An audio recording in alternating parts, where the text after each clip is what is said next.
Bonjour, alors, excusez-moi, mais j'ai préparé mes transparents en français, et donc pour moi c'est peut-être plus commode de faire le talk en français. Je suis désolé pour ceux qui auront des difficultés à comprendre, mais bon, je vais essayer d'être le plus clair possible.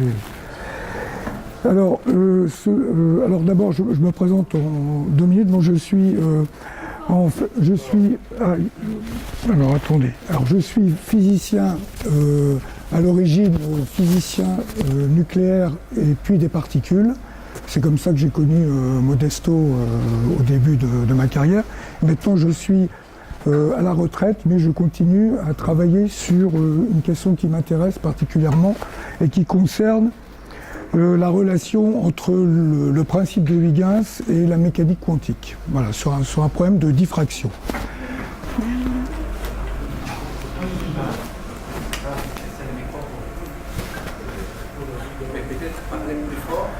Oui, d'accord. Bon, je vais essayer parce que je sors en fait d'un rhume en plus. Ouais, je crois qu'on n'a pas de chance. Pardon. Alors, je vais donc vous parler de théorie quantique de la diffraction et de diffraction de Fraunhofer aux grands angles. Ce travail, il a été motivé par le fait qu'il y a un certain nombre de recherches qui manquent concernant la diffraction. Il reste un certain nombre d'études à faire, tant sur le plan expérimental que théorique. Sur le plan expérimental, il s'agit principalement de mesurer la diffraction aux grands angles de diffraction. Actuellement, il n'y a aucune mesure qui a été faite dans ce secteur angulaire. Et il se trouve que les théories actuelles ondulatoires classiques de la diffraction prédisent, elles sont toutes d'accord pour prédire l'intensité de l'onde diffractée pour les petits angles, mais pour les grands angles, ces théories ne sont pas d'accord, elles prédisent des valeurs différentes.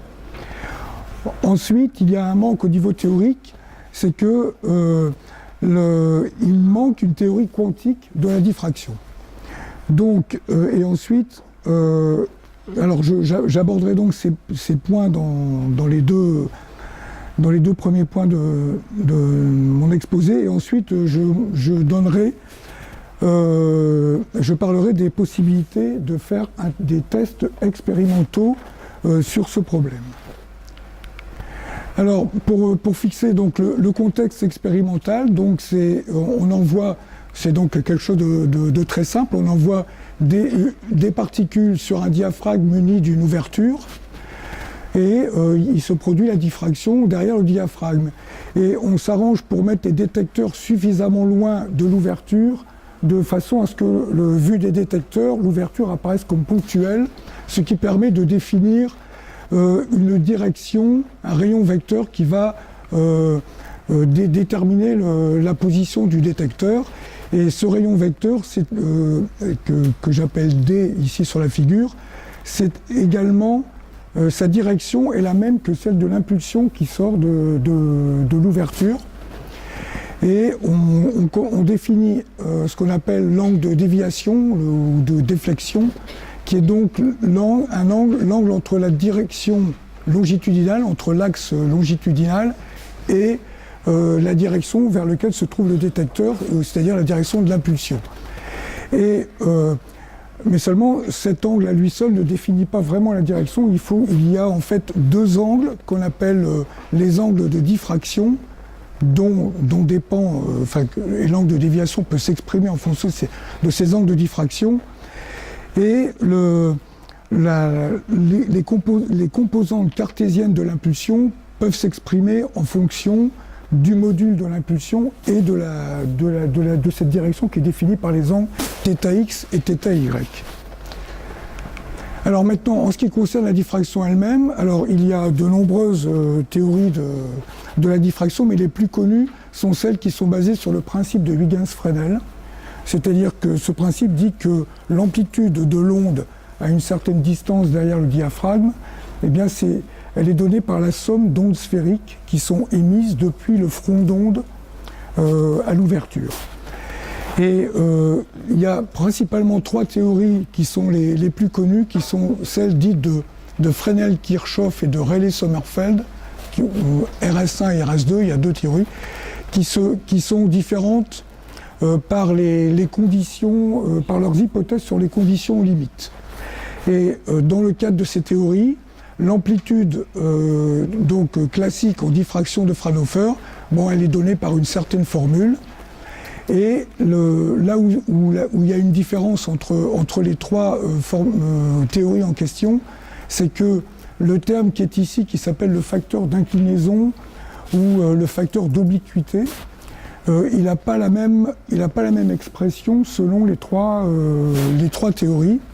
Et vous voyez que donc, ce facteur il dépend de l'angle de déviation que j'ai défini tout à l'heure. Et quand les angles sont petits, le cosinus vaut 1 et en fait on trouve donc on obtient 1 dans le cadre des trois théories pour les très petits angles. Mais par contre, quand l'angle augmente, là il y a des différences qui apparaissent, des différences significatives. Hein, si on se met à 90 degrés, le cosinus il s'annule et là on se retrouve avec 1,5, 0 et 1. Donc il y a vraiment une divergence de ces trois théories. Et chose qu'on peut trouver peut-être assez curieuse, c'est que il y a actuellement, donc j'ai fait une recherche bibliographique et ça m'a été confirmé par des collègues spécialistes de l'optique, il n'y a pas actuellement de mesures qui ont été faites sur l'intensité de l'onde diffractée à des grands angles. Il n'y a pas de mesure quantitative qui permettrait justement de distinguer entre ces trois théories. Donc ça, c'est une... Alors on peut se poser la question pourquoi ça n'a pas été fait plus tôt, parce que ce sont des théories assez anciennes quand même. Sans doute parce que à l'époque, on ne savait pas mesurer l'intensité à ces angles-là. Alors maintenant, quand on dit mesurer l'intensité, en fait on mesure l'intensité relative, qui est le rapport entre les intensités, l'intensité dans une certaine direction et l'intensité à 0 degré. Et l'intensité étant donnée par le module de l'impulsion. Alors on peut exprimer l'amplitude en fonction de la direction de l'impulsion, et comme cette direction de l'impulsion elle dépend des angles dont j'ai parlé tout à l'heure, finalement on a une formule de l'intensité relative en fonction de ces angles de diffraction et du module de l'impulsion, et finalement donc on a une expression théorique classique de l'intensité relative qui est valable pour toute la gamme angulaire, c'est-à-dire toutes les directions dans le demi-plan, dans le demi-espace derrière le plan du diaphragme. Donc ça, c'est la situation donc, au niveau des théories classiques. Donc déjà, à ce niveau-là, donc vous voyez, je n'ai pas encore parlé de théorie quantique de la diffraction, mais déjà à ce niveau-là, il y aurait des mesures à faire, ne serait-ce que pour distinguer entre ces trois théories les plus connues de la diffraction, théorie de l'optique ondulatoire classique.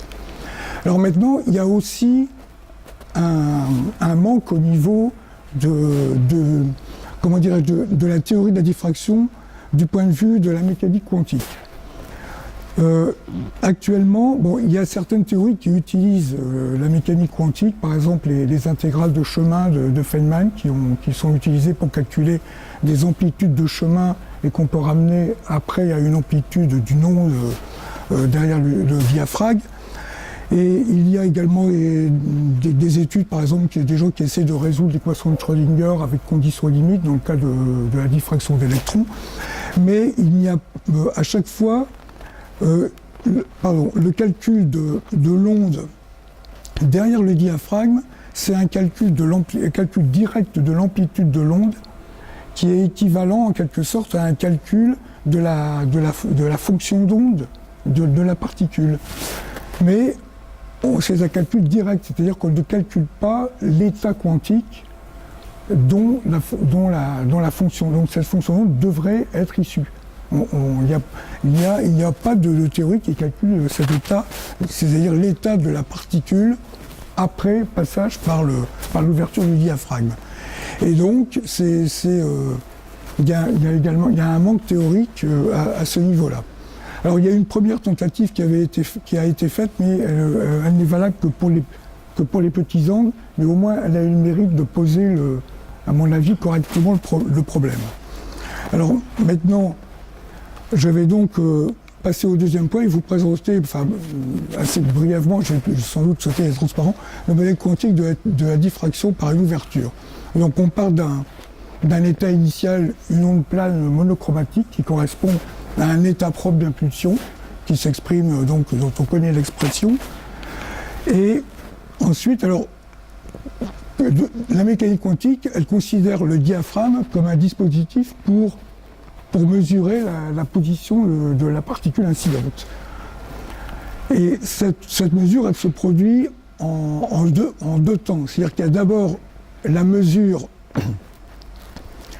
quantique proprement dite, qui implique une interaction entre la particule et le diaphragme, et c'est à ce moment où la particule est déviée par l'ouverture du diaphragme que se produit la mesure, dans le sens où il y a une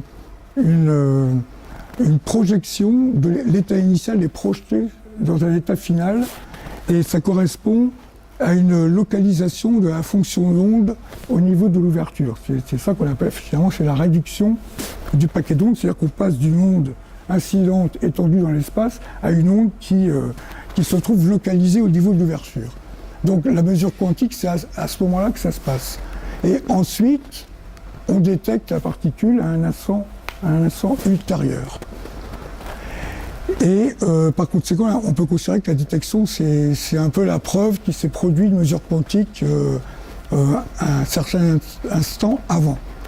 Et le but du modèle, c'est non seulement de calculer l'état à l'instant de la mesure quantique, mais également, il faut déterminer cet état après l'instant T1. Alors, bon là, je suis obligé de passer un peu rapidement, mais ce qu'il faut bien voir, c'est que le diaphragme, ce n'est pas simplement déterminer la coordonnée X et la coordonnée Y de la particule, mais il y a également une détermination expérimentale de la coordonnée longitudinale.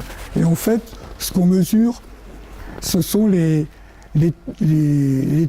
trois coordonnées spatiales de la particule. Donc le diaphragme, c'est la première hypothèse, c'est un dispositif pour mesurer les trois coordonnées spatiales de la particule passant par l'ouverture. Ensuite, alors, on est obligé de distinguer entre la partie transverse. Donc, au niveau transverse, la fonction d'onde, elle subit une transmission, c'est-à-dire que tout passe de façon équiprobable à l'intérieur de l'ouverture et rien ne passe au niveau de la partie opaque. Mais au niveau longitudinal, comme il n'y a pas de bord bien précis de l'ouverture, on est obligé de généraliser la notion de projecteur, donc je passe un peu là-dessus, puis finalement, donc, le postulat de réduction du paquet d'ondes s'exprime de cette manière-là, où le projecteur ici, c'est un projecteur un peu généralisé et à trois dimensions. Alors, le problème qui se pose, c'est que cette forte localisation de la fonction d'onde, ça entraîne une dispersion importante en impulsion, donc en énergie. Mais comme on sait que après passage par la particule, son énergie est la même que dans l'état initial, puisque c'est une très petite particule qui interagit avec un dispositif macroscopique, et l'expérience montre que la longueur d'onde ne change pas entre l'onde initiale et l'onde finale. Finalement, il faut compléter ce filtrage en position par un filtrage en énergie-impulsion, ce qui oblige à rajouter un autre opérateur. Et la fonction de transmission, elle est déterminée par la cinématique.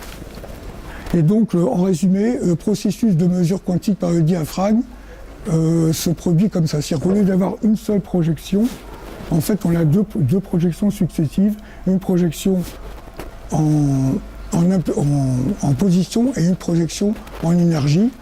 Et on se retrouve avec un état stationnaire dont on peut déterminer l'évolution temporelle. Alors, bon, il y a plusieurs choses. Enfin, bon, les deux opérateurs ne commutent pas, il faut que ça se passe dans cet ordre-là. Et ensuite, il y a le fait que le deuxième opérateur dépend de l'état initial. Alors ensuite, ça permet... Alors, là, je passe un peu rapidement là-dessus. Donc, on exprime l'état initial en fonction de ces opérateurs. On obtient une certaine formule dans laquelle on a la transformée de Fourier de la fonction de transmission. Ensuite, on passe des composants on détermine la densité de probabilité d'émission pour une certaine impulsion qui peut s'exprimer en fonction des angles dont j'ai parlé tout à l'heure. Et là, ça introduit, avec la formule du changement de variable, un facteur angulaire qui n'est pas le même qui est l'analogue du facteur d'obliquité des théories classiques, mais qui est différent. Ensuite, alors on arrive à extraire de ce formalisme une intensité relative en fonction des angles de diffraction qui peut s'exprimer en fonction uniquement du facteur angulaire quantique et des transformées de Fourier des fonctions de transmission. Et là, il reste une dernière hypothèse, c'est que cette fonction de transmission, donc on la sépare en une partie transverse et une partie longitudinale, ce qu'il est possible de faire en diffraction de Fraunhofer, et on obtient finalement une formule de l'intensité relative quantique en diffraction de Fraunhofer qui comprend le facteur angulaire, un terme de diffraction transverse, qui est ce rapport entre les modules carrés de transformée de Fourier, et un terme de diffraction longitudinale. Et si on la compare à l'expression classique de tout à l'heure, où cette expression classique peut se réécrire sous cette forme-là, et finalement, on a deux formules, classiques et quantiques, qui comprennent exactement le même terme de diffraction transverse, mais qui diffèrent par leur facteur angulaire et par le fait que dans le cas quantique, il y a ce terme de diffraction longitudinale supplémentaire. Et quand les angles sont petits, tous les facteurs angulaires ici sont proches de 1, ainsi que le terme de diffraction longitudinale. Donc les trois théories classiques et la théorie du modèle quantique que je viens de proposer, elles donnent la même chose aux petits angles. Mais elles vont également différer aux grands angles, comme les trois théories quantiques. Alors maintenant, je vais vous montrer justement ce que ça donne au niveau, ce que ça pourrait donner au niveau expérimental. Alors je me place dans le cas d'une fente rectangulaire. Donc le calcul conduit à ces deux expressions-là, où là je me place dans le plan horizontal, ce qui fait que je n'ai plus qu'un seul angle.